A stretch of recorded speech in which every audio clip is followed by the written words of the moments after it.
The release is the moment in the swing when the arms and the wrists and the hands start to unhinge or throw the club head down to the ball to square the face up and deliver as much speed as humanly possible to the golf ball. This is going to give us a nice efficient contact and send that ball towards the target as far as possible. Let's now go into when does the release start? The release technically starts just after left arm parallel. Think about it this way. If I'm a catapult, I've transformed into a catapult, and I was swinging this club around my body and I'm going to catapult something all the way down the driving range.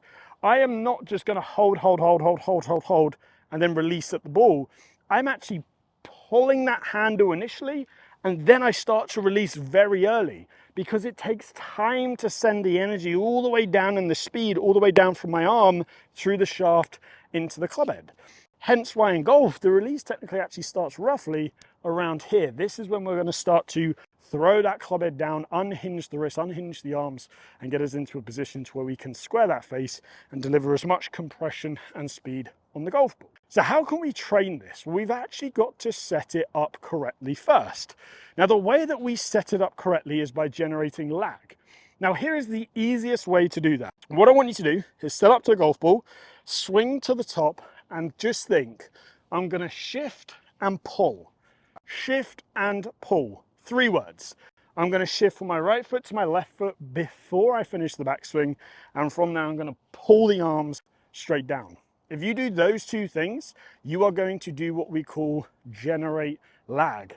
This is the most dynamic and athletic way to generate that lag. Then from there, as soon as you've done that, and it's very quick, you are then going to start to release the golf club, unhinge the wrist, throw that club head down to the ball with a square club face. Now, one key thing I just want to point out is when they are throwing that club, they are throwing it past the golf ball.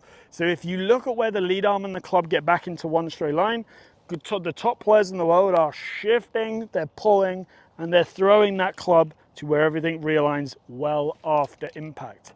If you can do that, you are going to start to see that beautiful compression, and that's how you get sharply, and that's how you get your hands past the ball. That's how you get all of that beautiful speed.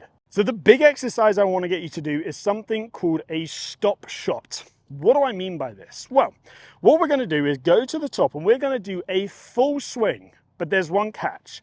We are going to stop as quickly as we can after impact with the lead arm and the club in one straight line. So just think about my definition. I am unhinging the wrist. I am throwing that club out. I am essentially taking it from a lag position, which would look like this, where it's got lag in it here, and I am throwing it to where the lead arm and the club get back into one straight line with a club face that's nice and square. So for a standing up, straight upright situation, the toe would be pointing up to the sky. Obviously, as I bend over, it'll change. So I'm trying to feel like I can pull and throw this club to where I can get that lead arm and the club back in one straight line. I'm going to go to the top, pull, and try and stop.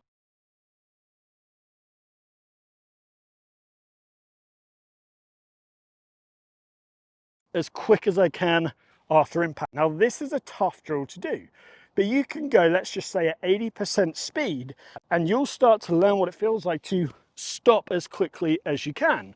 And the quicker you can stop, it means the more efficient your release is. It means the more efficient you are pulling on the club and throwing that club out. And this is a phenomenal way of creating a natural release. So whether you've got more of an open face, whether you've got more of a closed face or a square face, that doesn't matter.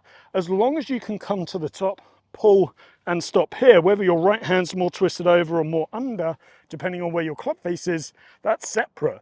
We are just trying to go pull it to lag it, then throw it down to release it.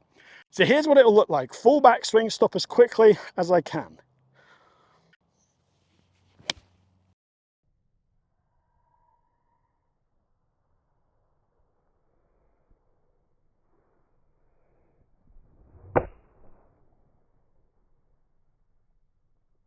And you can see there when I do that, I naturally release the golf club. I've hit that an absolute mile, it feels amazing. That was probably far better than my normal contact. And you can see how I pull the handle and then I start to unhinge the wrist, throwing of the club head to where you can get the shaft and everything, and the left arm back into one straight line with a nice square club face. Now, as you do this, I want you to feel that angle in the wrist change. I want you to feel like as you pull on it, it gets tighter, it gets smaller, and then as you throw it, it gets wider. That is a huge power source. It doesn't matter if you're 70 years old or 17 years old. That is a huge power source. If you're trying to generate all your power from your body, you're never going to hit the ball that far. It's also very, very dangerous. We can use the wrist in a very efficient manner by going to the top, shift and pull. That creates the energy to then boom, where we can throw it to transfer all of it into the club head. So once you've done that a couple times and you've started to learn what it feels like to pull, throw, pull, throw, then from there, I want you to start to try and really hit some shots with some speed by using those wrists and that nice shifting motion. Shift, pull, throw, shift, pull, throw. That's how we piece it all together. Shift, pull, throw.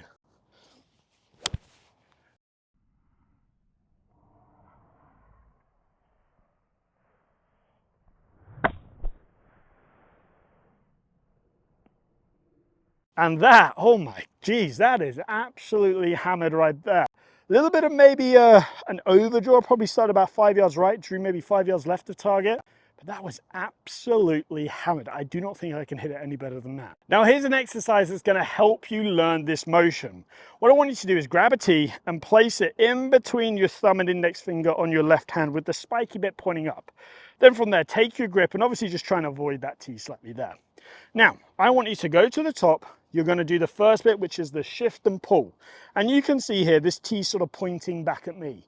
I want you to then throw and get that tee pointing back at you on the other side. You want to see that as you come down, it points at you as you pull, and then you can release it and get it pointing towards you. Shift, pull, throw. Shift, pull, throw. Nice little saying, shift, pull, throw. Easiest way to release the golf club. And that, again, is absolutely ripped. All I'm thinking about is shift, pull, throw. If you just think shift, pull, throw, you're going to start to hit better golf shots. So hopefully I've helped you there. Just think, shift, pull, that creates lag, and throw, that is our release. So we are unhinging the wrist. We are widening that club out. We are throwing that club head to the ball to square the face up and to deliver as much speed as humanly possible. Hopefully that makes sense. If you have enjoyed today's video, please give it a like and the channel subscribe. If you need more one-to-one help, I offer online coaching on the Skillist platform. The link is down below, so please go check it out.